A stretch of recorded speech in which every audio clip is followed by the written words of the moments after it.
وأصحابه أجمعين. اللهم صل على سيدنا محمد وعلى آل سيدنا محمد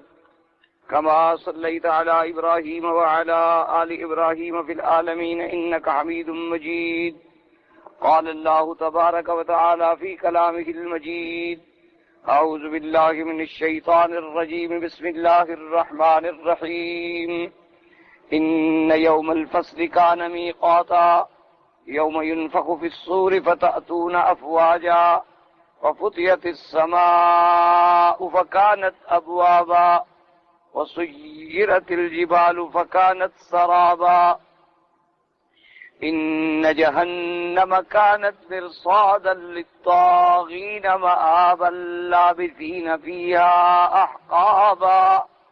لا يذوقون فيها بردا ولا شرابا إلا حميما وغساقا جزاء وفاقا إنهم كانوا لا يرجون حسابا وكذبوا بآياتنا كذابا وكل شيء أحصيناه كتابا فذوقوا فلن نزيدكم إلا عذابا. سورۃ النبأ میں اس سورت کا بنیادی مضمون جو ہے وہی اثبات قیامت، اثبات آخرت، احوال آخرت کے بارے میں ہے. ایسا کہ الحمدللہ آپ متعدد بار سن چکے اور پڑھ چکے ہیں کہ یہ مضامین جو ہیں، یہ مسائل جو ہیں، یہ انتہائی اہم اور بنیادی مسائل ہیں جن کے بغیر ایمان مکمل ہی نہیں ہوتا اور جن کے بغیر دارین میں نجات حاصل ہی نہیں ہو سکتی. مسئلہ توحید، مسئلہ نبوت و رسالت اور مسئلہ آخرت. اور مسئلہ آخرت پر خداوند قدوس نے قرآن پاک میں متعدد صورتوں میں بڑی تفصیل کے ساتھ ذکر فرمایا ہے. اس کی بنیادی وجہ یہ ہے کہ ایک تو جب تک آدمی کا آخرت کی زندگی پر ایمان نہ ہو وہ عمل صالح کر ہی نہیں سکتا اور نہ ہی اس کی اصلاح ہو سکتی. جب تک انسان کا ایمان آخرت کی زندگی پر نہ پختہ ہو، نہ یقین پختہ ہو، تو وہ کبھی آدمی صحیح راستے پہ چل ہی نہیں سکتا. تو اس لیے قرآن مقدس نے متعدد صورتوں میں قیامت کے بارے میں، احوال قیامت کے بارے میں، کیفیات کے بارے میں، قیامت کے قبل کے علامات کے بارے میں اور نفخہ اولا کے احوال کے بارے میں، نفخہ ثانیہ کے احوال کے بارے میں، اور پھر حشر، نشر، فیصلہ، جزا، سزا کے بارے میں بڑا مفصل بحث فرمایا. اور جس آدمی کا قیامت پر یقین پختہ ہو جائے اور جس کا اپنی موت اور موت کے بعد اٹھنے پہ یقین پختہ ہو جائے اور اللہ کے دربار میں پیشی پر یقین پختہ ہو جائے تو اس کے عمل خود بخود ٹھیک ہو جاتا ہے. اس کے ہر عمل میں پھر وہ نظر ڈالتا ہے کہ میں یہ جو کام کر رہا ہوں کل اس سے میری آخرت خراب تو نہیں ہوگی. اس کی ہر بات پہ نظر ہوتی. اس لیے قرآن مقدس نے اس موضوع پر بڑی کھل کے بحث فرمائی. تو یہ سورۃ النبأ جو ہے یہ بھی قیامت کے بارے میں ہے. ابتدائی سورت میں اللہ تبارک و تعالی نے فرمایا، پہلی آیات کے اندر وہ سوال اور جواب کے اسلوب میں ہے، اور سوال اور جواب کا اسلوب جو ہے وہ بڑا دلوں میں اور دماغوں میں بیٹھنے والا ہوتا. اس لیے اللہ نے فرمایا کہ یہ کس بات میں سوال کرتے ہیں؟ اس خبر عظیم کے بارے میں اختلاف کرتے ہیں، یعنی اور خبر عظیم سے مراد کیا ہے؟ یوم قیامت. اللہ نے فرمایا جس بارے میں یہ جھگڑ رہے ہیں اور اختلاف کر رہے ہیں اور ایک دوسرے سے بطور استہزاء پوچھتے ہیں تو یہ عنقریب جان لیں گے. اور پھر فرمایا مؤکد طور پر کہ ثم کلا سیعلمون، یہ جان لیں گے جب ان پہ خود موت آئے گی، جب یہ قبر کی زندگی میں پہنچیں گے، جب عالم دنیا سے نکلیں گے اور عالم برزخ میں قدم رکھیں گے تو انہیں خود بخود پتہ لگ جائے گا کہ قیامت بھی حق ہے اور وہاں کا عذاب و جزا بھی حق. اور اس کے بعد پھر اللہ تبارک و تعالیٰ نے اپنی دلائل قدرت کا ذکر فرمایا تھا کہ الم نجعل الارض مہادا، کہ ہم نے زمین کو تمہارے لیے نہیں بچھونا بنا دیا. اور اس کے بعد فرمایا تھا الم نجعل الارض مہادا والجبال اوتادا، اور پہاڑوں کو ہم نے اس میں میخیں بنا کے جما دیا تھا کہ زمین حرکت نہ کرے. اور اس کے بعد پہاڑوں کا ذکر کرنے کے بعد اللہ پاک نے فرمایا وَخَلَقْنَاكُمْ أَزْوَاجًا، اور ہم نے تمہارے جوڑے جوڑے بنا دیے، یعنی مذکر بھی اور مؤنث بھی، مرد بھی اور عورتیں بھی۔ یہ ہر چیز میں اللہ تبارک و تعالیٰ نے تمہارے جوڑے بنائے، اور فرمایا وجعلنا نومکم سباتا، اور نیند کو بنایا تمہارے لیے راحت کا سبب اور ہر تکان کو قطع کرنے والی اور ختم کرنے والی۔ وجعلنا اللیل لباسا، اور رات کو ہم نے بنایا تمہارے لیے پردہ۔ وجعلنا النہار معاشا، اور دن کو روشن بنایا تمہارے کسب ارزاق کے لیے۔ وبنینا فوقکم سبعا شدادا، اور اس کے اوپر ہم نے 7 آسمان بنائے مضبوط۔ وجعلنا سراجا وہاجا، اور اس میں ہم نے رکھا چراغ دہکتا ہوا۔ وانزلنا من المعصرات ماء ثجاجا، اور پھر اتارا ہم نے بادلوں سے پانی پلٹ پڑنے والا۔ لنخرج به حبا ونباتا، تاکہ نکالیں ہم اس پانی سے تمہارے لیے روزی اور تمہارے لیے فواکہ اور سبزیاں۔ وجنات الفافا، اور بنائے ہم اس سے تمہارے لیے باغ جو بالکل ایک دوسرے میں جمع ہوں، مجتمع ہوں، یعنی گھنے ہوں۔ یہ دلائل قدرت دینے کے بعد اللہ تبارک و تعالی نے یہ دلائل قدرت عطا فرمائے کہ تاکہ جب بھی بندہ ان دلائل میں غور کرے گا، جب بھی بندہ اس بات میں سوچے گا کہ وہ ذات پاک جس نے اتنی بڑی زمین بچھا دی،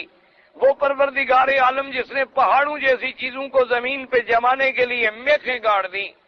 وہ پروردگار عالم جس نے ایک حقیر پانی سے،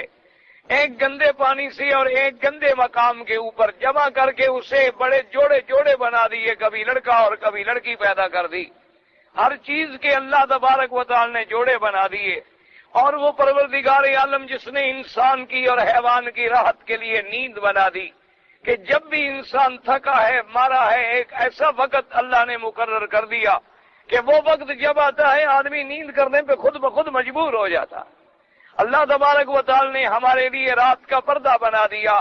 اللہ نے ہمارے لیے کمانے کے لیے دن کو روشن فرما دیا۔ تو پروردگار عالم نے جب یہ دلائل ذکر فرمائے اور فرمایا کہ دیکھو پھر ہم ہواؤں کے ساتھ بادلوں کو اٹھاتے ہیں اور پھر بادلوں سے پانی ہم برساتے ہیں،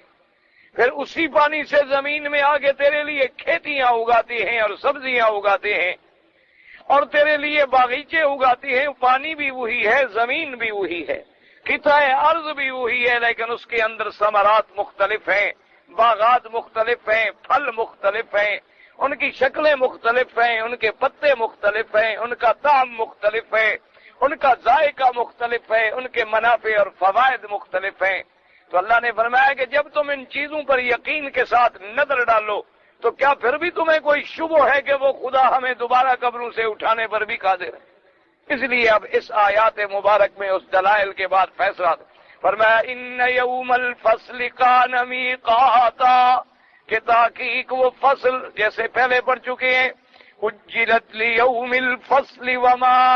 ادراک ما یوم الفصل۔ پہلے فصل کا معنی فیصلہ کرنا،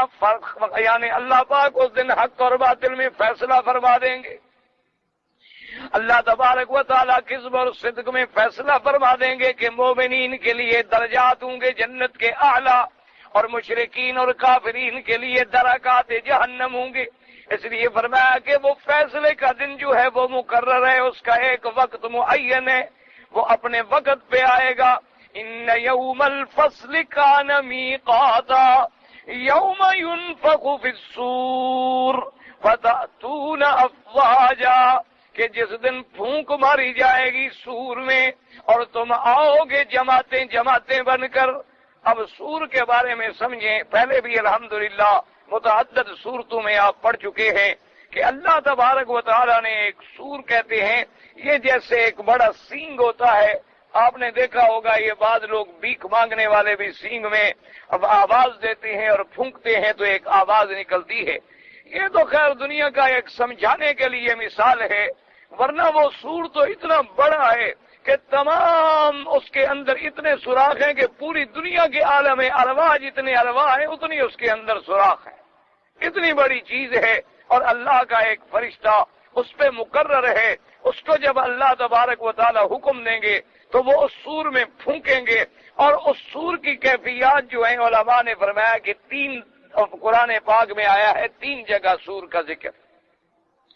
لیکن نص قطعی کے ساتھ جو بات ثابت ہے وہ یہ ہے کہ دراصل وہ 2 جو ہے ایک ہی کا نام ہے۔ ایک نفخہ فضا، ایک نفخہ صعق اور ایک نفخہ بعث۔ اصل میں فضا اور صعق جو ہے وہ ایک ہے، یعنی دو سور پھونکے جائیں گے۔ ایک سور پھونکنے سے تو یہ ہوگا کہ جو کچھ بھی اس وقت عالم میں موجود ہوگا سب فنا ہو جائے، تمام چیزیں جو ہیں وہ درہم برہم ہو جائیں گی اور ہر چیز پہ ہلاکت آ جائے۔ اور اس سور کے بعد پھر دوبارہ سور جب پھونکا جائے گا تو پھر تمام اللہ کی مخلوق جو ہے وہ زبانوں سے نکل، اپنے قبروں سے نکل کے اور زمین سے نکل کے کھڑی ہو جائے۔ تو یہ دو سور ہوں گے، ایک نفخہ صعق اور ایک نفخہ بعث۔ اور یہ بھی ذکر آیا ہے روایات کے اندر کہ ان دونوں کے درمیان کی مدت جو ہے وہ تقریباً 40 سال کا وقفہ ہوگا۔ اور اسی لیے فرماتے ہیں کہ جب وہ سور پھونکا جائے گا اور پھر تم نکل کے، اس کا مطلب یہ ہے کہ یہ نفخہ ثانیہ کا ذکر ہے، چونکہ پہلے نفخے پر تو سب نے مر جانا ہے اور ختم ہو جانا ہے اور ہلاک ہو جانا ہے، اور اس نفخے کے بعد اللہ نے فرمایا فَتَأْتُونَ أَفْوَاجًا، تم آؤ گے جماعتیں جماعتیں بن کر۔ تو اس کا مطلب ہے کہ یہ نفخہ ثانیہ کا ذکر ہے کہ جب دوبارہ سور پھونکا جائے گا تو تم قبروں سے نکل کر جماعتیں بن کے آؤ گے۔ اب جماعتیں بن کے مانا کیا ہے؟ علماء کرام نے اس کے اندر بہت سارے روایات احادیث مبارک کا ذکر فرمایا۔ ایک حدیث مبارک میں تو آتا ہے کہ اس سے مراد یہ ہوگا کہ ہر امت جو ہے وہ اپنے نبی کے ساتھ آئے گی میدان حشر میں، اور یوم ندعو کل اناس بامامہم، اور اسی طرح قرآن پاک نے فرمایا فَكَيْفَ إِذَا جِئْنَا مِن كُلِّ أُمَّةٍ بِشَهِيدٍ وَجِئْنَا بِكَ عَلَىٰ هَٰؤُلَاءِ شَهِيدًا۔ اللہ نے فرمایا اس وقت کیا کیفیت ہوگی جب ہم ہر امت پہ گواہ لائیں گے۔ ہر نبی اپنی امت پہ گواہی دے گا کہ میں نے اللہ کا دین پہنچایا اور امت نے مجھے کیا جواب دیا، اور پھر تمام امتوں پر اور تمام انبیاء کی صداقت پر سب پہ گواہی ہوگی حضرت محمد الرسول اللہ صلی اللہ علیہ وعلی آلہ واصحابہ وسلم تسلیما کثیرا کثیرا۔ اللہ کے کروڑوں صلاۃ و سلام ہوں،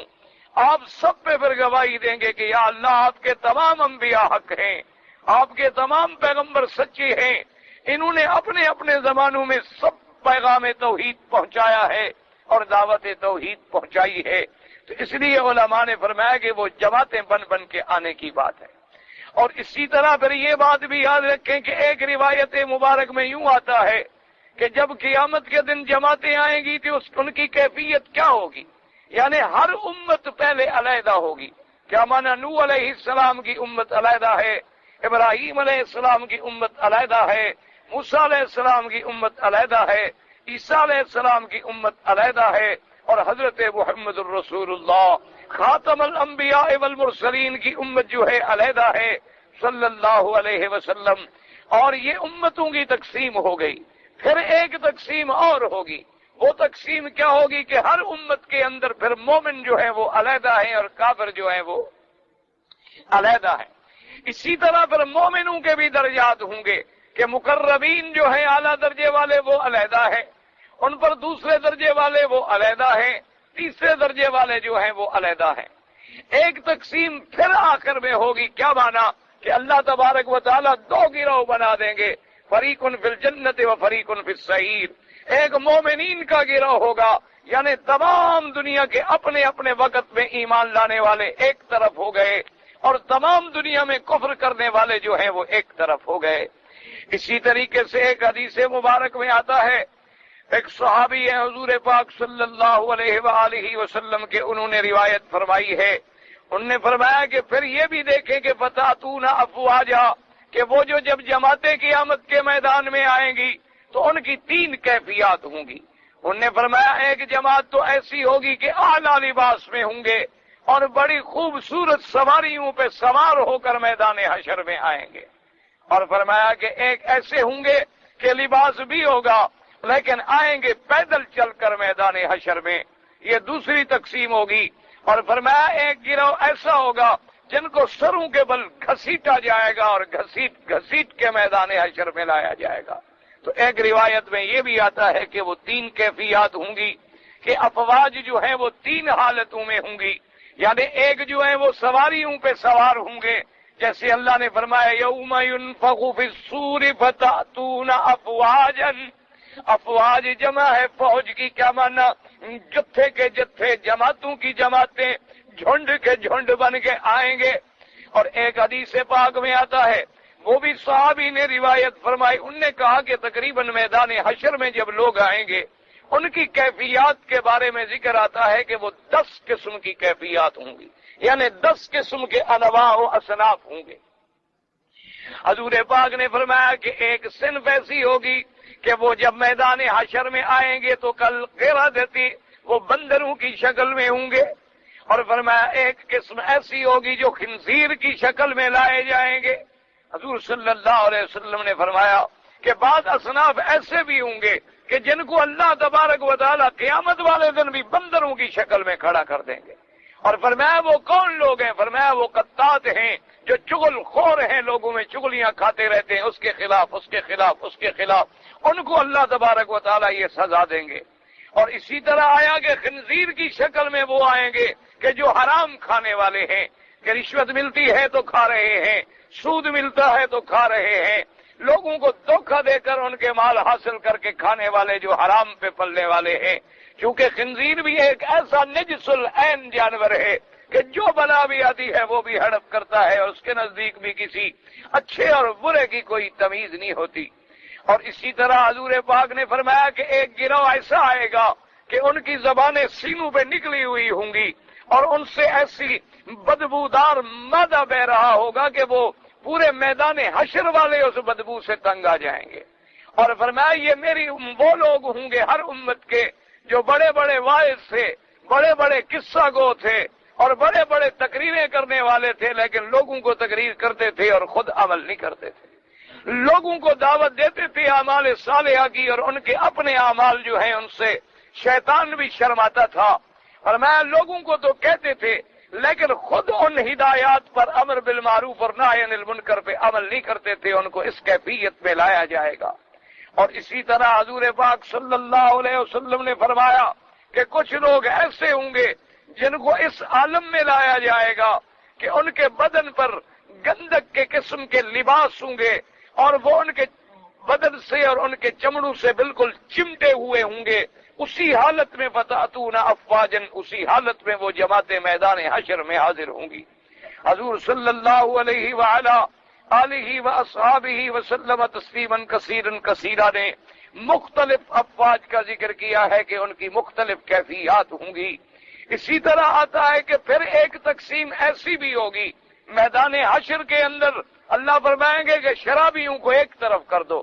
زانیوں کو ایک طرف کر دو، قاتلوں کو ایک طرف کر دو، رازنوں کو اور ڈاکوؤں کو اور چوروں کو جو دنیا میں دھوکہ دیتی ہیں ان کو ایک طرف کر دو۔ اسی طریقے سے حضور پاک صلی اللہ علیہ وسلم نے فرمایا وہ لوگ جو اپنے ہمسائے کو ایذا پہنچاتے ہیں، جو اپنے حقوق جیران ادا نہیں کرتے۔ کیا معنی؟ یعنی ہمسائے کی عزت پہ نظر ڈالتے ہیں۔ ہمسایہ نعوذ باللہ اعتبار کر کے غریب چلا جاتا ہے کہ چلو جی میں ذرا مسافر ہوں، سفر پہ جا رہا ہوں، اور ہمسایہ اعتماد کرتا ہے کہ میں ڈیوٹی پہ جا رہا ہوں، لیکن اس کے عدم موجودگی میں وہ اس کی عزت پہ نظر ڈالتا ہے، یا اس کے مال پہ نظر ڈالتا ہے، یا اس کی جائیدادوں پہ نظر ڈالتا ہے۔ اللہ تبارک و تعالی نے فرمایا ان کو بھی اس طرح الٹا چلا کے لایا جائے گا تاکہ دنیا کو پتہ چلے کہ یہ وہ آدمی ہے جس نے اپنے جیران کو سزا پہنچائی، جس نے اپنے ہمسائے کو تکلیف پہنچائی ہے۔ اس لیے میرے آقا نے فرمایا کہ حدیث پاک میں آتا ہے، حضور صلی اللہ علیہ وسلم فرماتے ہیں کہ حضرت جبریل علیہ السلام نے مجھے جار کے بارے میں اور حقوق جار کے بارے میں اتنی دفعہ اللہ کی طرف سے حکم سنایا ہے، اتنی دفعہ وصیت کی ہے کہ مجھے تو یہ بھی خطرہ ہو گیا کہ شاید کبھی ایسا نہ ہو کہ ہمسائے کو بھی وراثت میں شریک کر دیا جائے۔ یعنی ہمسائے کے اتنے بڑے حقوق ہیں۔ اس لیے حدیث پاک میں آتا ہے اللہ کے ہاں سب سے بڑا مبغوض آدمی وہ ہوتا ہے، اللہ کے ہاں سب سے بڑا ذلیل اور گندا آدمی وہ ہوتا ہے جو اپنے ہمسائے کی بیوی کے ساتھ عشق لڑائے اور بری نظر رکھے۔ کیونکہ قریب رہنے والے کو اللہ معاف کرے بڑے مواقع ہوتے ہیں، ایک دور والے آدمی کو تو پتہ نہیں ہوتا کہ اس گھر کا آدمی کب جاتا ہے کب آتا ہے، لیکن ہمسائے کے سامنے تو پوری ہسٹری ہوتی ہے۔ اس لیے اس کی ذمہ داری ہوتی ہے کہ وہ ہمسائے کی حفاظت کرے، اس کی عزت کی حفاظت کرے، اس کے مال کی حفاظت کرے، اس کے عرض کی حفاظت کرے، بجائے حفاظت کرنے کے اگر اس نے اس کی عزت کو تاکا ہے تو وہ اللہ کے ہاں سب سے زیادہ مبغوض ہوتا ہے۔ تو اب علماء کرام فرماتی ہیں کہ قرآن مقدس نے تو ایک جملہ بیان فرما دیا، ایک علی سبیل الاجمال ایک بات کا ذکر فرما دیا، چونکہ سنت اللہ ہے، اللہ تبارک و تعالیٰ کی سنت ہے اپنے کلام کے اندر کہ قرآن مقدس میں جب بھی بات آئے گی ایک جامع معنی کامل مکمل بات ہوگی، باقی تفصیلات جو ہوتی ہیں یا تو وہ ہمیں ملے گی سنت رسول اللہ میں صلی اللہ علیہ وعلی آلہ واصحابہ وسلم تسلیما کثیرا کثیرا۔ قرآن پاک ایک اجمالی طور پہ حکم دیتا ہے، تفصیل پر سنت میں ہوتی ہے۔ قرآن پاک ایک جنرل آرڈر ایشو کر دیتا ہے، باقی تفاصیل جو ہے پھر ہمیں حضور پاک کے فرامین میں ملتی ہے۔ تو یہاں بھی قرآن نے فرما دیا یوم ینفخ فی الصور، کہ جس دن سور میں پھونکا جائے گا فتاتون افواجا، اور یہاں لفظ بھی ہے فتاتون افواجا، یعنی فا جو ہے تعقیب کے لیے ہوتی ہے کہ نفخہ سور یعنی نفخہ ثانیہ، یاد رکھیں کیونکہ نفخہ اولا جو ہوگا فصائق من فی السماوات ومن فی الارض الا من شاء اللہ ثم نفخ فیہ اخری فاذا هم قیام ینظرون۔ اللہ نے فرمایا کہ جب دوبارہ نفخ سور ہوگا تو تم کھڑے ہو جاؤ گے اللہ کی دربار میں، اللہ تبارک و تعالیٰ کی دربار میں۔ اور یہ بھی یاد رکھیں کہ انسان جب پیدا ہوتا ہے ماں کے پیٹ سے تو بغیر کسی لباس کے، بغیر کسی کپڑے کے، بغیر کسی قمیض کے، بالکل بیچارہ یعنی بالکل عریہ حالت میں پیدا ہوتا ہے جیسے خالی ہاتھ آیا ہے۔ اور اسی طرح جب انسان مرتا ہے تو یہ بھی اللہ کا احسان ہے کہ چلو اسے دو چادریں کفن کی تو ڈال دی جاتی ہیں، لیکن پھر بھی وہ خالی ہاتھ جاتا ہے۔ اور اسی طرح جب وہ قبروں سے اٹھائے جائیں گے حفاتن عراتا، اللہ نے فرمایا کہ قبروں سے جب کھڑے ہوں گے تو پھر بھی اسی حال میں ہوں گے کہ نہ پاؤں میں جوتا ہوگا، نہ کوئی لباس ہوگا، نہ کوئی چیز ہوگی، یعنی پہلی کیفیت یہ ہوگی، پھر اللہ پاک سب کو لباس بھی عطا فرمائیں گے۔ اسی لیے حضور پاک نے فرمایا، حدیث پاک میں آتا ہے کہ سب سے پہلے لباس جو ملے گا وہ سیدنا ابراہیم الخلیل علیہ السلام کو ملے گا، یعنی قبروں سے اٹھانے کے بعد سب سے پہلے جنت کی پوشاک جو پہنائی جائے گی، سب سے پہلا جو حلہ من حلل الجنہ آئے گا وہ سیدنا ابراہیم الخلیل علیہ السلام والتسلیم، امام الموحدین، اللہ تبارک و تعالیٰ کے کروڑوں ان پہ صلاۃ و سلام ہوں، جنہوں نے توحید کا سب سے بڑا حق ادا کیا اور اللہ کی توحید کے لیے بڑے ابتلاءات میں آئے اور برداشت کیے۔ حتیٰ کہ صحابہ نے پوچھا یا رسول اللہ صلی اللہ علیہ وسلم کہ سیدنا ابراہیم الخلیل کو آپ سے بھی پہلے جوڑا پہنایا جائے گا؟ حضور نے فرمایا کہ ہاں، اور سیدنا ابراہیم کو مجھ سے بھی پہلے پہنایا جائے گا، اس لیے کہ اللہ کی توحید کے لیے جب ان کو آگ میں ڈالا گیا تھا تو ان کا لباس اتارا گیا تھا، تو اللہ تبارک و تعالیٰ وہ بدلہ دیں گے آج حشر والے دن کہ تمام انبیاء اور رسولوں میں سب سے پہلا جوڑا جو ہے وہ سیدنا ابراہیم الخلیل کو ملے گا علیہ الصلاۃ والتسلیم۔ تو اس لیے علماء فرماتی ہیں کہ یاد رکھیں کہ یہ تمام کیفیات جو قرآن میں آئی ہیں، مثلا یہاں آیا فتأتون افواجا، اور کہیں آیا فإذا هم قیام ينظرون، اور کہیں آیا یوم ندعو کل اناس بامامہم، اور کہیں آیا فکیف اذا جئنا من کل امۃ بشہید وجئنا بک علی ہؤلاء شہیدا۔ تو اللہ کے قرآن نے جتنی آیتیں فرمائی ہیں یہ سب پر حق ہیں۔ وجہ کیا ہے کہ قیامت کا دن اتنی بڑا ہوگا، قیامت کا دن اتنی عظیم ہوگا کہ اس کے اندر احوال مختلفہ ہوں گے کہ آدمی قبروں سے نکلیں گے، پھر بالکل عریاں ہوں گے، پھر ان کو میدان حشر میں لایا جائے گا، پھر میدان حشر کی کئی کیفیات ہوں گی۔ جیسے آج بھی آپ دیکھیں کہ دنیا کے اندر جو مجرم ہوتے ہیں، اللہ معاف فرمائے، یا جو طغات ہوتے ہیں، جو مفسدین فی الارض ہوتے ہیں، جو باغی ہوتے ہیں، ان کے ساتھ اس دنیا میں بھی تو کئی مراحل آتے ہیں۔ پہلے ان کو پکڑا جاتا ہے، پھر انہیں تھانوں پہ رکھا جاتا ہے، پھر ان کی تحقیق و تفتیش ہوتی ہے، پھر انہیں کچی جیلوں میں رکھا جاتا ہے، پھر ان کو مقدمات کی پیشیوں میں لایا جاتا ہے، پھر عدالتوں کے قریب جیلوں میں رکھا جاتا ہے، بعض لوگوں کو لوہے کے پنجرے بنا کے عدالتوں کو بلایا جاتا ہے، تو یہاں بھی کیفیات مختلف ہوتی ہیں، اس لیے ہر مجرم پہ مختلف احوال گزرتے ہیں، تو وہاں بھی مجرمین پہ اور کافرین پہ مختلف احوال گزریں گے۔ اس لیے اللہ نے فرمایا کہ جس کا تم انکار کرتے ہو دیکھو دیر کتنی لگے گی۔ یوم ينفخ في الصور فتأتون افواجا وفتحت السماء فكانت ابوابا، اور کھول دیے جائیں گے آسمان اور ہو جائیں گے دروازے۔ کیا معنی سمجھیے، ورنہ تو آسمان میں دروازے تو اب بھی ہیں، آسمان میں تو دروازے اب بھی موجود ہیں، اللہ تبارک و تعالیٰ کے حکم کے بغیر وہ نہیں کھلتے ہیں، ورنہ آسمانوں کے دروازوں کے بارے میں قرآن پاک میں موجود ہے کہ لا تفتح لهم ابواب السماء ولا يدخلون الجنہ۔ اللہ نے فرمایا کسی کافر مشرک مجرم کے لیے آسمان کے دروازے نہیں کھلیں گے اور نہ وہ جنت میں داخل ہوں گے۔ آپ اس شک میں نہ پڑیں گے جی دیکھو اب تو کافر چاند پہ پہنچ گئے، وہ چاند تو آسمان سے بہت نیچے ہے، قرآن آسمان کی باتیں کر رہا ہے۔ چاند وغیرہ جو ہیں، یہ سیارات وغیرہ جو ہیں جتنے، یہ تو بہت نیچے ہیں آسمانوں سے، ان کا آسمانوں کے ساتھ کوئی مسئلہ ہی نہیں ہے، آسمانوں کا دروازہ کسی کے لیے کھل ہی نہیں سکتا ہے۔ اور یہ جتنی ترقی کر چکے ہیں ابھی تک تو ان کو یہ بھی سمجھ نہیں آیا کہ آسمان ہے کیا، اس لیے کبھی یہ کہتے ہیں کہ جی بس یہ ہمیں دور ہونے کی وجہ سے ایک نیلگوں فضا نظر آتی ہے ورنہ آسمان کوئی نہیں، اور کبھی کہتے ہیں کہ نہیں آسمان تو ہے لیکن ابھی تک یہ پتہ نہیں کہ وہ زمین سے کتنی دور ہے، اور کبھی کچھ کہتے ہیں کہ جی نہیں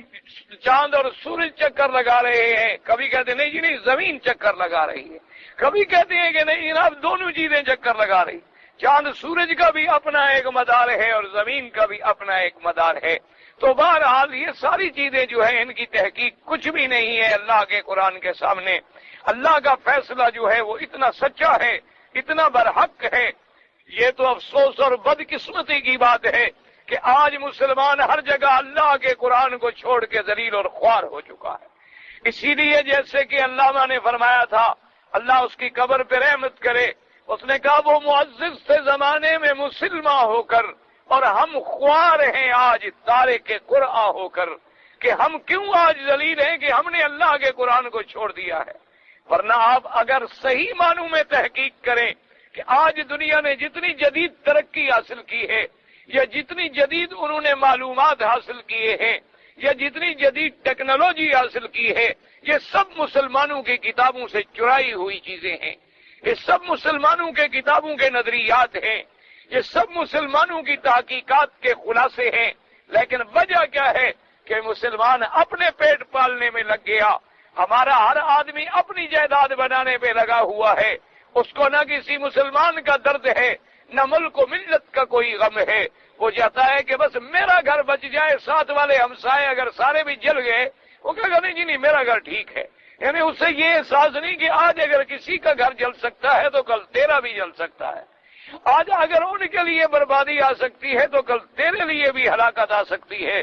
اور دشمنوں نے انہی نظریات کو لینے کے بعد ان پہ محنت کی اور ان لوگوں کی جنہوں نے وہ نظریات پیش کیے تھے ان کی قدر و منزلت کی اور ان سے انہوں نے وہ چیزیں حاصل کر کے آج پوری دنیا کے لیے، آج پورے دنیا کے لیے وہ جناب سب سے بڑے ڈرانے والے بنے ہوئے ہیں۔ ورنہ اگر تحقیق کریں تو وہ تو بالکل چور ہیں، نظریات کے وہ چور ہیں، اسی طریقے سے کتابوں کے وہ چور ہیں، اسی طریقے سے آپ دیکھیں کہ جتنی جدید تحقیقات ہیں وہ سب کی سب وہی تحقیقات ہیں جو پہلے علماء اسلام کر چکے ہیں۔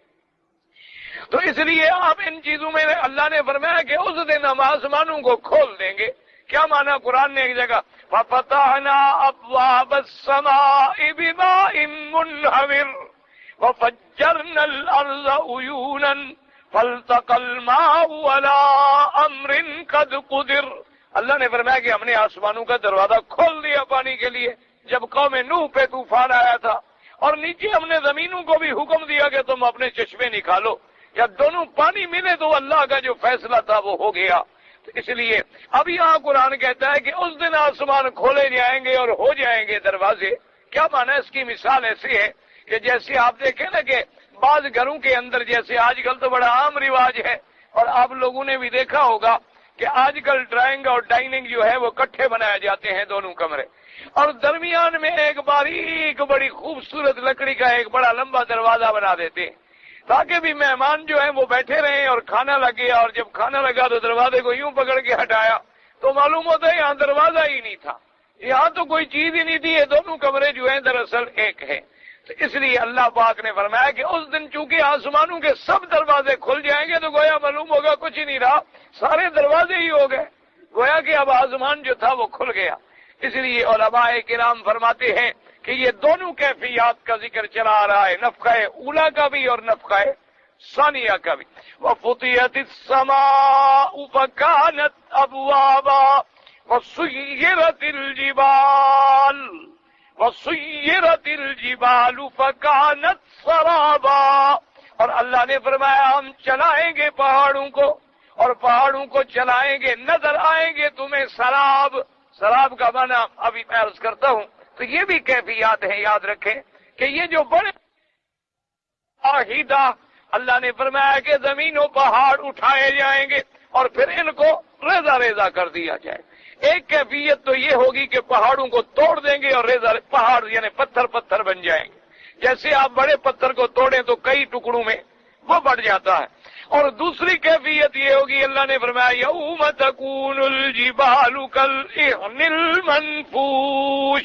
ایسے ہو جائیں گے جیسے اون ہوتی ہے دھلی ہوئی، آپ نے اون کو دیکھا نا جب وہ مارتے ہیں تو کیسے اڑتی ہے، اور اسی نے فرمایا کہ زمین و پہاڑ اٹھائے جائیں گے اور پھر ان کو ریزہ ریزہ کر دیا جائے۔ ایک کیفیت تو یہ ہوگی کہ پہاڑوں کو توڑ دیں گے اور ریزہ پہاڑ یعنی پتھر پتھر بن جائیں گے، جیسے آپ بڑے پتھر کو توڑیں تو کئی ٹکڑوں میں وہ بڑھ جاتا ہے۔ اور دوسری کیفیت یہ ہوگی، اللہ نے فرمایا یوم تکون الجبال کالعہن المنفوش، ایسے ہو جائیں گے جیسے اون ہوتی ہے دھلی ہوئی، آپ نے اون کو دیکھا نا جب وہ مارتے ہیں تو کیسے اڑتی ہے۔ اور اسی طرح اللہ تبارک و تعالی نے فرمایا ایک کیفیت ایسی ہوگی وَسُيِّرَتِ الْجِبَالُ فَكَانَتْ سَرَابًا، ہو جائیں گے ریت نظر آنے والی۔ سراب کا کیا معنی آپ نے دیکھا ہوگا، الحمدللہ اللہ آپ کو بھی اور مجھے بھی اور ہر مسلمان کو نصیب کرے۔ مدینہ منورہ آپ جاتے ہیں نا سفر کریں، آپ مدینہ منورہ کا سفر کریں کسی وقت دن میں عین دوپہر کا وقت ہو تو آپ گاڑی میں جا رہے ہوں اور صحرا میں ریت چمکتی ہے اور شدت کی دھوپ پڑتی ہے تو دور سے نظر یہ آتا ہے کہ آگے پانی ہے، کہاں ایسے نظر آئے گا معلوم یہ ہوگا او ماشاءاللہ بھائی یہ تو سارا پانی ہی پانی ہے۔ اچھا پھر جو آپ قریب ہو جائیں گے کچھ بھی نہیں، جو آپ اور قریب ہو تو پھر اگلا نظر آئے گا ہاں یہ تو خیر پانی نہیں وہ پانی ہے، پھر اور جب آپ قریب ہو جائیں گے تو وہ کچھ بھی نہیں ہوگا۔ اس لیے اللہ نے فرمایا کہ ہم ان پہاڑوں کو ایسے چلائیں گے وَسُيِّرَتِ الْجِبَالُ، اور کہیں فرمایا يَسْأَلُونَكَ عَنِ الْجِبَالِ فَقُلْ يَنسِفُهَا رَبِّي نَسَفًا فَيَذَرُهَا قَاعًا صَفْصَفًا لَا تَرَىٰ فِيهَا عِوَجًا وَلَا أَمْتًا۔ اللہ نے فرمایا ہم ان پہاڑوں کو ایسے ریزہ ریزہ کر کے اڑا دیں گے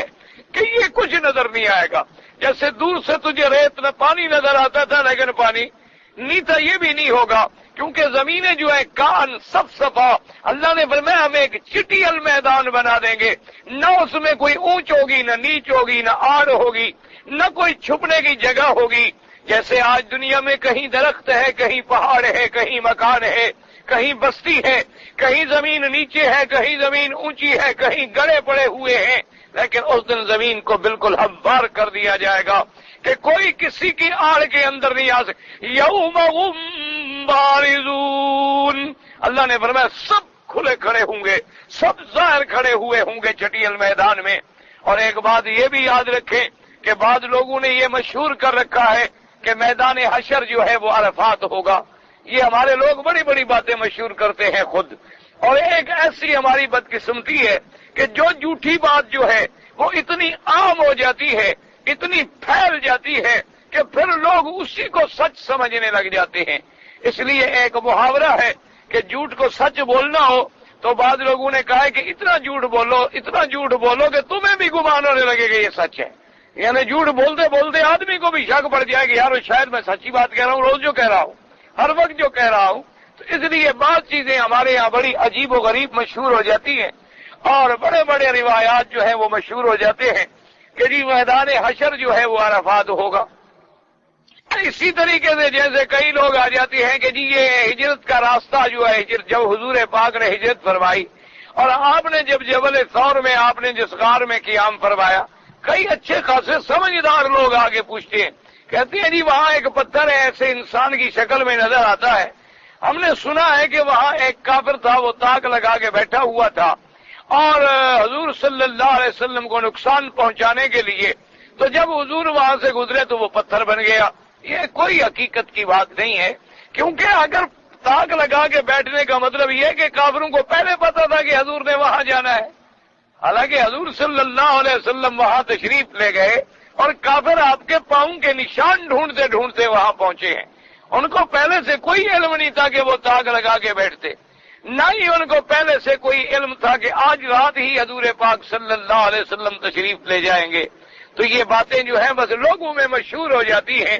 کسی جگہ مثلا دیکھیں آپ پانی ایک آدمی ایسے کوئی پتھر میں لکیر آ جائے، کہتے ہیں جی حضرت علی نے پاؤں رکھا تھا یہ چشمہ چل رہا ہے۔ ایسے لوگ بڑی بڑی عجیب عجیب باتیں بناتے ہیں۔ بہرحال یہ سب باتیں جو ہیں بنی بنائی ہیں، اصل یاد رکھیں صحیح روایات مبارک سے جو ثابت ہوتا ہے وہ یہی بات ثابت ہوتی ہے کہ میدان حشر جو ہے وہ شام ہوگا، میدان حشر جو ہے شام یعنی بیت المقدس کا علاقہ ہوگا، اور اسی کی تائید وہ ساری حدیثیں کرتی ہیں کہ حضور پاک صلی اللہ علیہ وسلم نے فرمایا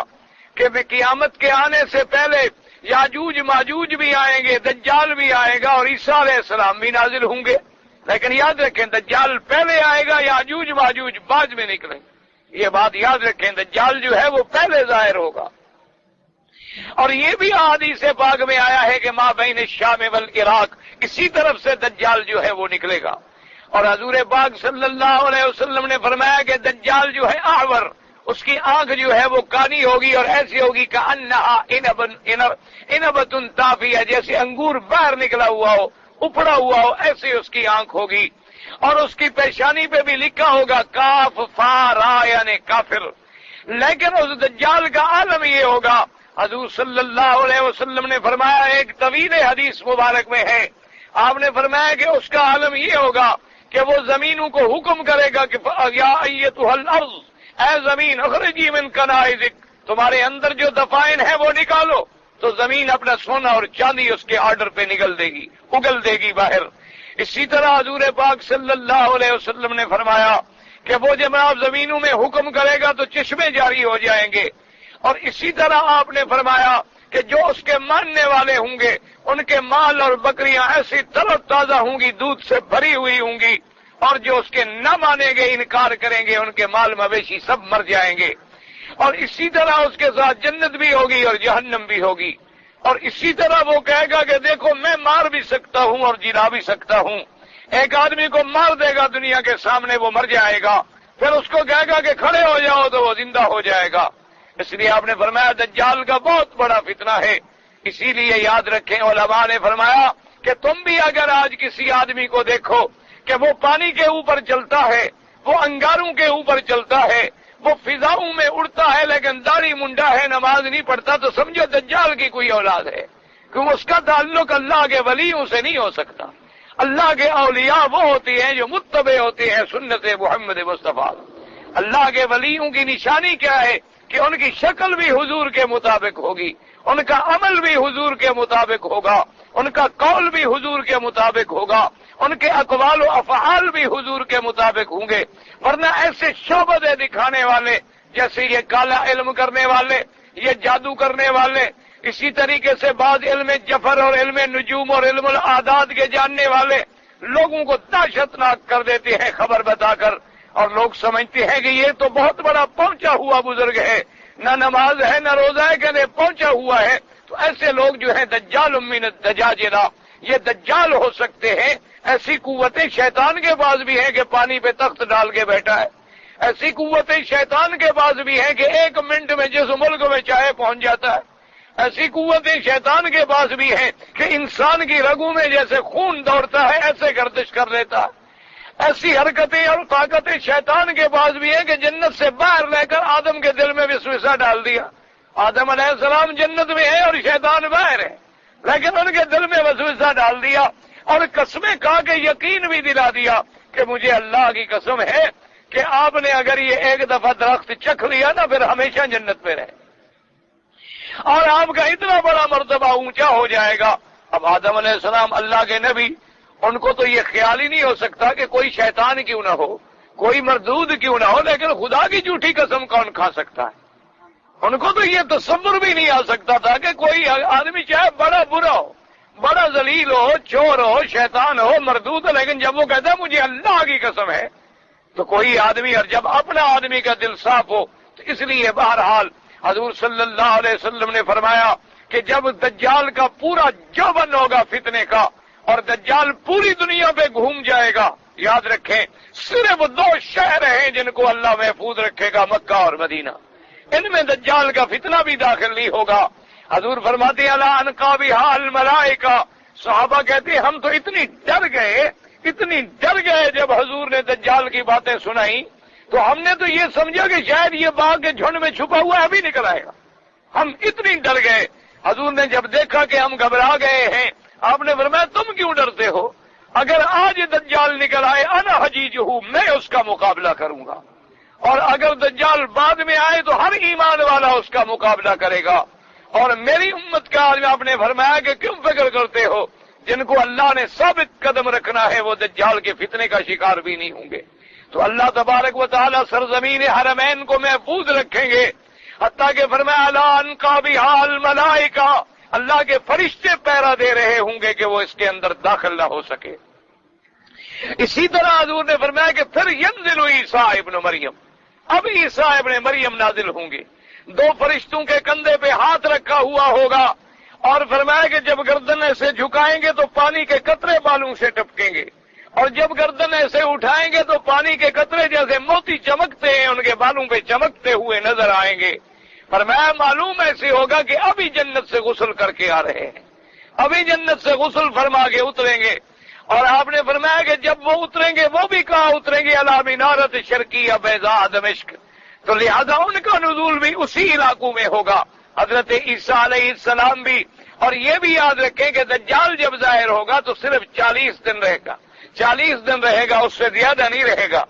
لیکن حضور نے فرمایا کہ اس کا پہلا دن جو ہے وہ 1 سال کے برابر ہوگا، دوسرا دن جو ہے وہ 1 مہینے کے برابر ہوگا، اور تیسرا دن جو ہے وہ 1 ہفتے کے برابر ہوگا، اور اس کے بعد جو باقی دن ہیں وہ عام دنوں کے برابر ہوں گے. اب صحابہ گھبرا گئے. انہوں نے فرمایا کہ حضور جب پہلا دن جو ہے 1 سال کے برابر ہوگا تو اس وقت جو لوگ زندہ ہوں گے وہ یصلون الصلوات الخمس فقط، وہ صرف 5 نمازیں پڑھیں گے، چونکہ 1 دن ہے 1 سال کے برابر. آپ نے فرمایا نا فاقدروا لها قدرا، کہ جو لوگ میری امت کے اس وقت زندہ ہوں گے وہ حساب کر لیں گے اور نمازیں سال کی پڑھیں گے، کیونکہ لیکن وہ دن اتنی لمبا ہوگا کہ 1 سال کے برابر ہوگا، لیکن وہ اس میں تقسیم کر لیں گے اوقات کو. آج بھی جیسے بعض ملکوں دیکھیں ہر ملک کے ٹائم علیحدہ ہے، ہر ملک کے اوقات جو ہیں وہ علیحدہ ہیں. اب عیسیٰ ابن مریم علیہ السلام جب اتریں گے اللہ تبارک و تعالیٰ انہیں آسمانوں سے زندہ اتارے گا. یاد رکھو یہ بات ایسے نہیں جیسے کہ مرزا قادیانی لعنت اللہ علیہ نے لکھا ہے. یہ مرزا قادیانی جس نے دعویٰ نبوت کیا اور ارتداد کی شکل میں مر گیا، اس بدبخت نے لکھا ہے کہ وہ دجال جو ہے ان نے لکھا ہے عیسیٰ علیہ السلام کے بارے میں بھی کہ عیسیٰ علیہ السلام فوت ہو گئے ہیں اور ان کی قبر کشمیر میں ہے. یہ بالکل جھوٹی بات ہے. عیسیٰ علیہ السلام آسمانوں پہ زندہ ہے. اس جھوٹ بولنے کی وجہ کیا تھی کہ وہ خود عیسیٰ بنا نا، وہ خود کوئی ایک چیز تو نہیں بنا، کبھی مجدد بنا، کبھی مہدی بنا، کبھی عیسیٰ بنا، اور آخر میں جا کے پھر نبی بنا. اور اس کے بعد تو وہ اتنی ترقی کر گیا نعوذ باللہ کہ اس نے کہا اب تو میرا درجہ نبوت سے بھی آگے چلا گیا. تو بہرحال عیسیٰ علیہ السلام کا نزول جو ہے وہ بھی اسی طرف ہوگا، اور عیسیٰ علیہ السلام ہی یقتل الدجال، آپ آ کر دجال کو قتل کریں گے. اور قتل کہاں کریں گے؟ فی باب لد، کہ حضرت عیسیٰ علیہ السلام اسے ڈھونڈتے جا کے باب لد میں پکڑیں گے. باب لد جو ہے وہ بھی بیت المقدس کا ایک علاقہ ہے، اب بھی وہ جگہ اسی نام سے مشہور ہے. اسی جگہ جا کر حضرت عیسیٰ علیہ السلام جو ہے اس کو قتل کر دیں گے. اور پھر دنیا میں راحت و سکون ہوگا، لیکن اسی زمانے میں ابھی عیسیٰ علیہ السلام موجود ہوں گے کہ یاجوج و ماجوج کا نکلنے کا وقت آ جائے۔ یاجوج اور ماجوج جو ہے وہ بھی اولاد آدم ہیں، یاد رکھو، وہ بھی آدم علیہ السلام کی اولاد ہیں۔ جیسے آدم علیہ السلام کی اولاد دنیا کے اندر مختلف ہے، اسی طرح جیسے شکلیں مختلف ہیں، جیسے ان کی صورتیں مختلف ہیں، اور وہ بڑی فسادی اور اتنی تعداد میں وہ مخلوق ہے، اتنی تعداد میں وہ مخلوق ہے کہ ان کے عدد کو سوائے اللہ کے کوئی نہیں جانتا۔ ان کے آگے جو ذوالقرنین نے دیوار بنائی تھی وہ دیوار ٹوٹ جائے گی، وہ دیوار گر جائے گی۔ بعض علماء نے تو لکھا ہے کہ یہی دیوار چین ہے، لیکن یہ باتیں کوئی نہیں، چونکہ قرآن پاک نے معین نہیں کیا ہے، اس لیے اللہ جانتا ہے کوئی ایسی دیوار ہو جہاں ابھی تک ہم پہنچے بھی نہ ہو، چونکہ ایسے بھی تو جزائر موجود ہیں جہاں کوئی انسان نہیں پہنچا، ایسے بھی شمال اور جنوب میں علاقے موجود ہیں جہاں بالکل وہ جبال ہیں اور برف سے پہاڑ جمے ہوئے ہیں، وہاں کوئی آدمی زندہ نہیں رہ سکتا۔ ان کی پرلی طرف یا ان کے اطراف کے اندر بھی وہ چیزیں ہو سکتی ہیں، ورنہ ایسی دیواریں تو دنیا میں 7 ہیں، ان میں 2 بہت بڑی ہیں اور 5 جو ہیں وہ ان سے چھوٹی ہیں۔ تو یاجوج ماجوج جب نکلیں گے من کل حدب ینسلون، ایسے نکلیں گے جناب اللہ معاف کرے کہ ہر ٹیلے سے اترتے ہوئے، جیسے ٹڈی دل کا لشکر آتا ہے۔ حدیث پاک میں آتا ہے کہ وہ جب گزریں گے تبریہ کے دریا سے، اس دریا کا پانی ایسے پی جائیں گے معلوم ہوگا اس دریا میں کبھی پانی نہیں آیا تھا، پورے دریا کا پانی چٹ کر جائیں گے، اور جو بھی چیز ان کو آگے ملے گی اس کو کھا جائیں گے۔ اللہ تبارک و تعالی حضرت عیسیٰ علیہ السلام کو حکم دیں گے کہ آپ اپنے ایمان والے مومنین کو لے کر فوراً کوہ طور کے پہاڑ کی طرف چلے جائیں تاکہ آپ کو یاجوج و ماجوج کی طرف سے تکلیف نہ پہنچے۔ تو آپ ان مومنین کی جماعت کو لے کر وہاں تشریف لے جائیں گے، اور اس کے بعد سیدنا عیسیٰ علیہ السلام اللہ تبارک و تعالیٰ سے دعائیں کریں گے کہ یا اللہ یاجوج و ماجوج کے عذاب سے ہمیں نجات عطا فرما۔ یہ تو باغوں پہ گزرتے ہیں تو باغ ختم، جانوروں پہ گزرتے ہیں تو جانور ختم، اور لکڑیاں ہوں تو لکڑیاں کھا جاتی ہیں، اور چشمے ہوں تو چشموں کے چشمے پی جاتے ہیں، یہ تو پورے عالم کو تباہ کر ڈالیں گے۔ آپ مہربانی فرمائیں آپ ہمیں ان سے نجات دیں۔ تو اللہ تبارک و تعالیٰ ان پر ایک بیماری مسلط کر دیں گے، اور اس بیماری سے یاجوج و ماجوج کی پوری قوم جو ہے اسی وقت مر جائے گی، پوری قوم مر جائے گی۔ اللہ تبارک و تعالیٰ اپنے پاک پیغمبر حضرت عیسیٰ کو حکم دیں گے کہ آپ کے یاجوج ماجوج جو دشمن ہیں وہ ختم ہو گئے ہیں، اب آپ جائیں زمین میں، اب پہاڑوں سے اتریں اور اتاریں اپنے ایمان والوں کو۔ اب آپ پہاڑوں سے اتریں گے، لیکن جب نیچے آئیں گے تو فرماتے ہیں کہ زمین کی تو کوئی جگہ نہیں ہوگی، سب ان کی لاشیں پڑی ہوں، اور اتنی بدبو پھیلے گی، پھر دعا کریں گے اللہ میاں ہم تو بدبو سے مر جائیں گے، ہم اتنی بڑی لاشوں کا کیا کر سکتے ہیں۔ تو اللہ تبارک و تعالی حکم دیں گے، بعض سمندر کے علاقوں سے ایسے پرندے آئیں گے، حضور نے فرمایا کہ ان پرندوں کی گردنیں ایسے ہوں گی جیسے اونٹ کی گردنیں ہوتی ہیں، اور وہ ان لاشوں کو اپنے منہ میں لے کر اٹھا کے سمندروں میں لے جائیں گے۔ اور پھر اللہ تبارک و تعالی حضرت عیسیٰ علیہ السلام کی دعا سے آسمانوں کو حکم دیں گے کہ برسو، آسمان برسیں گے اور سارا گند دھل جائے گا، اور پورے زمین میں عدل و انصاف بھر جائے گا، اور پورے زمین کے خزائن کھل جائیں گے۔ حضور نے فرمایا ایسی برکت کا زمانہ ہوگا کہ ایک انار جو ہے لوگ کھا کے اس کے اوپر چھتری بنا کے سائے میں بیٹھ جائیں گے، اس کی یعنی چھال اتنی بڑی ہو جائے گی کہ وہ بطور سایہ کے ان کے کام آ جائے گی۔ فرمایا اتنی برکتیں ہوں گی۔ پھر عیسیٰ علیہ السلام کی شادی بھی ہوگی، پھر عیسیٰ علیہ السلام پہ موت آئے گی، اور پھر وہ دفن ہوں گے روضہ حضرت محمد مصطفیٰ میں صلی اللہ علیہ وعلا آلہ واصحابہ وسلم تسلیما کثیرا کثیرا۔ تو یاد رکھیں اسی لیے میدان حشر جو ہے، جب حضور نے فرمایا کہ سب سے پہلے انا اول من یبعث، سب سے پہلے اپنی قبر مبارک سے میں اٹھوں گا، اور حضور پاک جب اٹھیں گے تو حضرت عیسیٰ بھی ساتھ ہوں گے، اور سیدنا ابی بکر و عمر بھی ساتھ ہوں گے رضی اللہ تعالی عنہما۔ کیا خوش نصیب ہیں ابی بکر و عمر کہ زندگی میں بھی محمد مدنی کے ساتھ تھے، حضر میں بھی حضور کے ساتھ تھے، سفر میں بھی حضور کے ساتھ تھے، اور قبر میں بھی محمد مدنی کے ساتھ ہیں، اور قیامت والے دن بھی جب اٹھیں گے ایک طرف محمد عربی ہوں گے، ایک طرف عیسیٰ ابن مریم ہوں گے، اور ان کے جلب میں ابو بکر و عمر ہوں گے حضور صلی اللہ علیہ وسلم نے فرمایا پھر میں آؤں گا علی بقیع الغرقد، مدینہ منورہ کے قبرستان پر، مدینے کے قبرستان والے بھی کھڑے ہو چکے ہوں گے۔ فرمایا ثم انتظر لاہل مکہ، اس کے بعد میں مکے والوں کا انتظار کروں گا۔ مکے والے جب آ جائیں گے اجلہم علی یمینی، فرمایا اہل مکہ کو میں اپنے دائیں ہاتھ پہ رکھوں گا اور مدینے والوں کو بائیں ہاتھ پہ رکھوں گا، کیونکہ مکے والے مہمان ہوں گے، ہماری طرف وہ چل کے آئیں گے مدینے میں، اور اس کے بعد فرمایا ان سب قافلوں کو لے کر ہم میدان حشر میں جائیں گے۔ تو اس لیے ہمیشہ یاد رکھیں، یہ لوگ باتیں ایسے کر دیتے ہیں لیکن کوئی صحیح روایات نہیں ہوتی۔ اصل میں وجہ کیا ہے کہ بعض علماء نے عرفات کے منظر کو جو بیان کیا تو انہوں نے کہا عرفات کا منظر بھی ایسا ہے جیسے حشر کا منظر ہو، عرفات کا میدان بھی ایسے ہے بھی جیسے حشر کا میدان ہو، کہ ایک ہی کپڑا ہے، ایک ہی خیمہ ہے، ایک ہی لباس ہے، ایک ہی احرام ہے، ایک ہی ترانہ ہے، ایک ہی مقصد ہے، اور ساری اللہ کی مخلوق کھڑی ہے لبیک اللہم لبیک لبیک لا شریک لک لبیک۔ تو گویا یہ میدان حشر ہے، یہ نہیں کہ یہی میدان ہوگا، یہی نہیں ہوگا، بلکہ وہ میدان جو ہے وہ شام ہوگا۔ اس لیے اللہ تبارک و تعالیٰ فرماتی ہیں کہ ہم پہاڑوں کو پھر ایسا اٹھا دیں گے، پہاڑوں کو ہم ایسا چلا دیں گے کہ آج جو تمہیں بڑے بڑے مضبوط پہاڑ نظر آتے ہیں یہ ایسے ہو جائیں گے جیسے ریتا، یہ ایسے ہو جائیں گے جیسے سراب۔ بعد نے فرمایا سراب کا معنی بھی ذہاب ہے، کہ یعنی یہ ختم ہو جائیں گے اور یہ چلے جائیں گے۔ جب تم دیکھو گے جیسے سراب کا دھوکہ ہوتا ہو، اسی طرح تمہیں یہ نظر آئے گا لیکن ہوگا کچھ نہیں۔ اس لیے فرمایا وَسُيِّرَتِ الْجِبَالُ وَسُيِّرَتِ الْجِبَالُ فَكَانَتْ سَرَابًا إِنَّ جَهَنَّمَ كَانَتْ مِرْصَادًا۔ اللہ نے فرمایا تحقیق جہنم ہے تاک میں، مرصاد ماننا وہ جگہ جہاں بیٹھ کے کسی دشمن کی تاک لگائی جائے، انتظار کی جائے کہ آئے اور پکڑے۔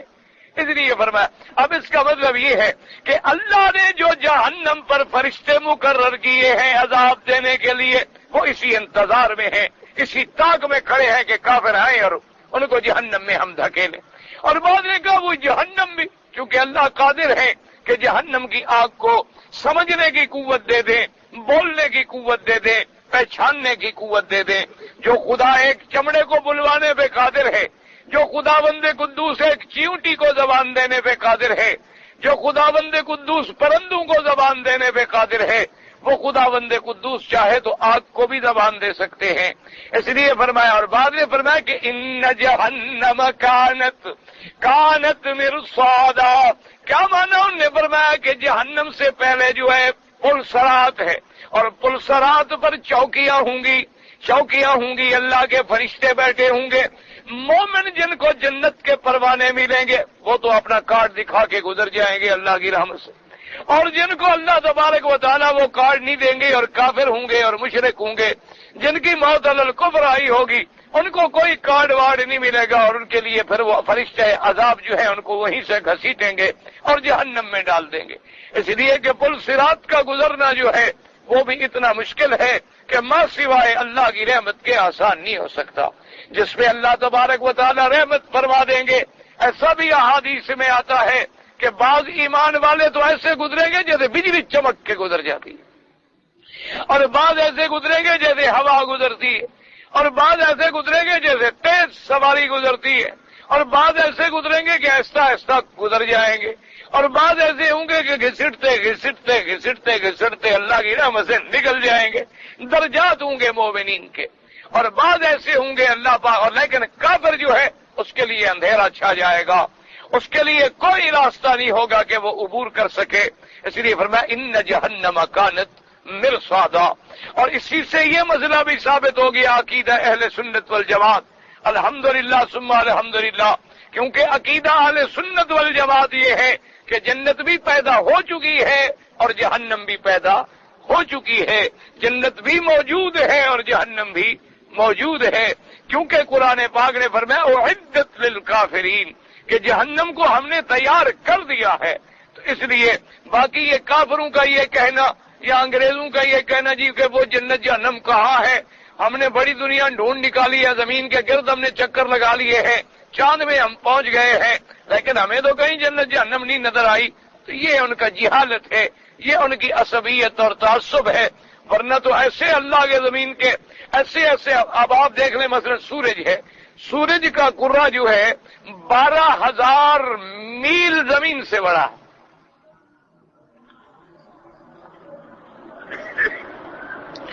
اسی طریقے سے آپ اندازہ لگائیں ایسے ستارے موجود ہیں جن کی روشنی ابھی نہیں آئی، ابھی ان کی روشنی زمین تک نہیں پہنچی۔ ایسے ستارے موجود ہیں کہ تمہاری دنیا جو ہے ان کی 4 دفعہ اس کو بڑا کیا جائے تو یہ پھر بھی چھوٹی ہے۔ تمہاری دنیا سے تو چاند بڑا ہے، چاند تمہاری دنیا کا جتنا بڑا زمین ہے جتنا بڑا ہے اس سے تو وہ بھی بڑا۔ تو پھر یہ کہنا کہ ہمیں نظر نہیں آیا، یہ جہالت ہے، کیونکہ جو چیز نظر نہ آئے اس کا ہم انکار کر دیں۔ جیسے کسی نے مدینہ نہ دیکھا ہو، وہ کہا جی میں نہیں مانتا اس لیے کہ میں نے تو نہیں دیکھا۔ اب اس سے بڑی کوئی جہالت ہے کہ اگر ایک آدمی نے نہیں دیکھا تو نہ دیکھنا جو ہے کبھی دلیل عدم کی نہیں ہوتی۔ جیسے آپ روزانہ پھول سونگھتے ہیں، کبھی خوشبو کو آپ نے نہیں دیکھا، آپ چل پھر رہے ہیں، روح آپ کے اندر موجود ہے لیکن کبھی آپ نے روح کو بھی نہیں دیکھا۔ تو اس لیے یہ ان کا کہنا، تو عقیدہ اہل سنت والجماعت جو ہے وہ حق ہے کہ جنت بھی مخلوق ہے اور جہنم بھی مخلوق ہے۔ اللہ پاک ہمیں جہنم سے بچائے اور اپنی رحمت سے جنت نصیب فرمائے۔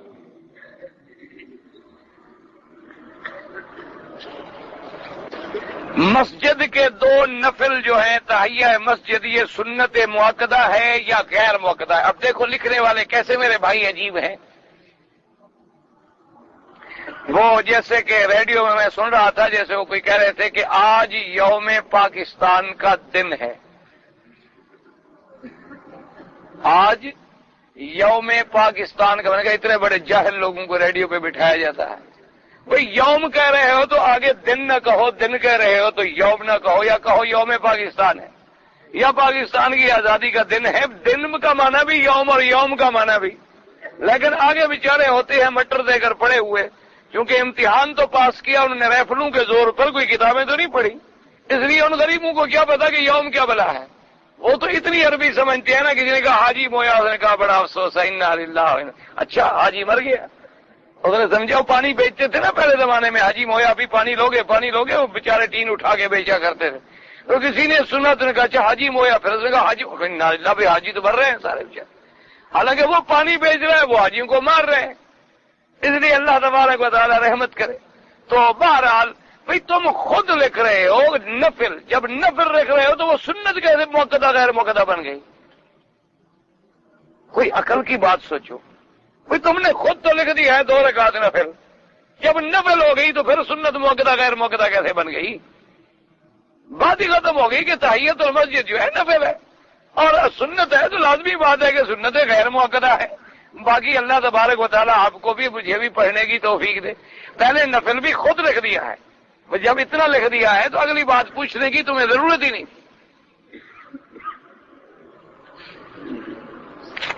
کیا پتہ نہیں۔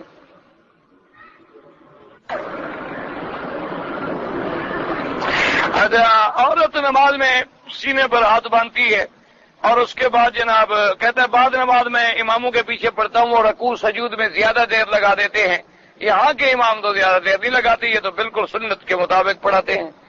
اور بہرحال کم سے کم 3 دفعہ سبحان ربی الاعلی، سبحان ربی الاعلی، سبحان ربی الاعلی، 5 دفعہ کہے، 7 دفعہ کہے، 11 دفعہ کہے، لیکن اگر امام ہو تو اس کو زیادہ لمبا نہیں کہنا چاہیے، اس لیے کہ اس کے پیچھے بوڑھے بھی ہوتے ہیں، بیمار بھی ہوتے ہیں، عورتیں بھی ہوتی ہیں، بچے بھی ہوتے ہیں۔ الحمدللہ جیسے بہرحال اگر کوئی امام ہے آپ اس کو سمجھا دیں، نصیحت کر دیں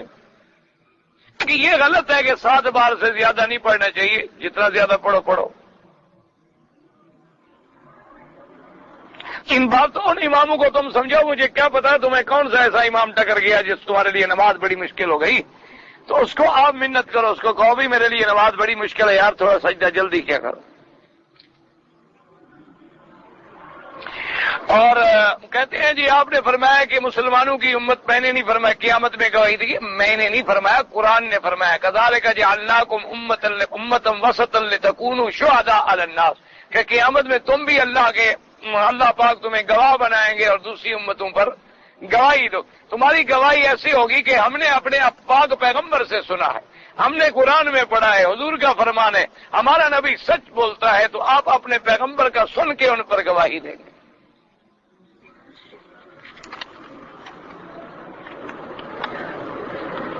اگر امام کوئی سجدے کی صورت پڑھا رہا ہے, مقتدی سجدہ ہونے کے بعد شامل ہوا, پھر اس پر سجدہ نہیں, سجدہ تو کر چکا ہو. اگر پہلے شامل ہوا تو امام کے ساتھ سجدہ کرے.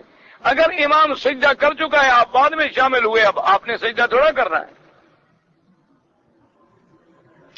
میں اپنی زکوٰۃ کا پیسہ جو ہے اپنے نابالغ بھائی اور بہنیں ہیں ان پر خرچ کر, اگر بھائی بہنیں غریب ہیں بالکل خرچ کرو, ان کو دے سکتے ہو زکوٰۃ. فیم القرآن ایک تفسیر ہے, اس کے پڑھنے کے بارے میں کیا خیال ہے؟ بہرحال تفسیر قرآن ہے, میں نے پوری نہیں پڑھی ہے, اور ویسے انہوں نے بڑی اچھی اور بڑی محنت کی ہے, لیکن بعض مسائل میں علماء نے ان سے اختلاف بھی کیا ہے. کہ اصل مشکل یہ تھی, اللہ ان کی قبر پہ رحمت کرے, مولانا فوت ہو گئے, کہ انہوں نے جتنی کتابیں لکھی ہیں وہ مطالعے کے زور سے لکھی ہیں, اسٹڈی کی ہے انہوں نے, یعنی اپنی محنت کے ساتھ لکھی ہے. ان بیچاروں نے کسی اپنے بڑے بڑے ائمہ وقت کے پاس بیٹھ کے مسائل کو حل نہیں کیا, اس لیے بعض مسائل میں ان سے بھی غلطیاں ہو گئی, اور ہر آدمی سے غلطیاں ہوتی ہیں. تو اس لیے بہرحال علماء نے بہت ساری آیات پر ان کی نشاندہی کی ہے کہ انہوں نے وہ تفسیر جو ہے اس میں غلطیاں کی ہیں, اور غلطی انسان سے ہوتی ہے. اس کے علاوہ سنا یہ ہے کہ اردو کی تفسیروں میں مفتی شفیع صاحب نے جو معارف القرآن لکھی ہے وہ زیادہ محقق ہے. بہرحال اللہ ان کی محنت بھی قبول کرے, اللہ ان کی محنتیں بھی قبول فرمائے. غلطی تو ہر انسان سے ہوتی ہے, کوئی انسان اتنا بڑا نہیں ہے. جن مرد عورت کے اندر داخل ہو سکتے ہیں, اپنا اثر ڈال سکتے ہیں, اور اندر داخل ہونے کا مطلب یہ تھوڑا ہے کہ اندر بیٹھا رہے گا جیب میں. مانا یہ ہوتا ہے کہ اس نے اپنا اثر ڈال دیا تو وہ اثر ڈالا ہوا ہے. زندگی کی انشورنس کرانی جائز ہے ناجائز ہے؟ میں ایک پلمبر ہوں, کسی دکان پر کام کے لیے جاؤں, دکان کے علاوہ مجھے کمیشن دیتے ہیں, قرآن و حدیث کی روشنی میں یہ وضاحت کریں کہ جائز ہے یا حرام ہے؟ ہاں, اگر تم نہ کرو, مثلا تمہیں مالک نے کہا ہے کہ جتنی کام کرو گے اتنی تمہیں میں مزید بھی دیا کروں گا, یا جتنی تم کما کے لے آیا کرو گے تو میں تمہیں 2 روپے 4 روپے 5 روپے ایک دیا, کوئی بات نہیں. اگر مالک نے تمہاری تنخواہ مقرر کر دی ہے, تم جہاں کام کر رہے ان سے کوئی چوری چھپا لیتے ہو تو وہ جائز نہیں. ہم لوگ جو پیسے بھیجتے ہیں ہنڈی کے ذریعے, بھائی اصولی بات یاد رکھیں کہ ہنڈی بھی تو وہی بات ہے جیسے کہ ہم نے ایک آدمی کو 7 روپے دیے, 1 ریال دیا اور 5 لے لیے یا 6 لے لیے.